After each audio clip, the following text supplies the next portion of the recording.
ტელეკომპანია ალანია ხელისუფლებამ ბრჭყალებში დასვა ჩვენთვის ობიექტივის ჟურნალისტებისთვის წართმეულ 35 დეციმეტრულ სიხშირეზე. სწორედ ამ არხზე მაუწყებლობდა ალანია დაახლოებით 3 წლის მანძილზე უკანონოდ და ულიცენზიოდ, რაც თავისთავად სისხლის სამართლის დანაშაულია. მარეგულირებელი კომისიის ერთ-ერთი წევრის სოფიო ბრიტანჩუკის მეუღლეზე გადაფორმებული იყო ჩვენთვის წართმეული ტელეკომპანიის 51% ერთ-ერთ ეტაპზე. ჩვენ მოვითხოვთ სისხლის სამართლის საქმის აღძვრას და გამოძიების დაუყოვნებლივ დაწყებას.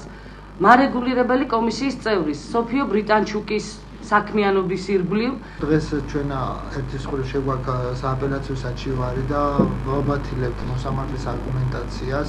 არის ჩადენილი დანაშაული ტელეკომპანია ობიექტივის წილის 51%-ის მფლობელის დავით კაკაურიძის მიერ, რადგან მან დაინტერესებით პარტნიორებთან შეუთანხმებლად მიმართა მარეგულირებელ კომისიას და მოითხოვა ტელეკომპანიისათვის ლიცენზიის შეწყვეტა, ვითომაც და ფინანსური სიდუხჭირის გამო. ჩვენ დღეს მიმართავთ საქართველოს მთავარ პროკურორს, რომ დაიწყოს სისხლის სამართლის კოდექსის 220-ზე მუხლით საქმის გამოძიება და მიეცეს პასუხისგებაში დავით კაკაურიძე. თუ არ დაიწყო გამოძიება, მიმართავთ ევროპულ სასამართლოს, როგორც ევროპული კონვენციის 13 მუხლის დარღვევას.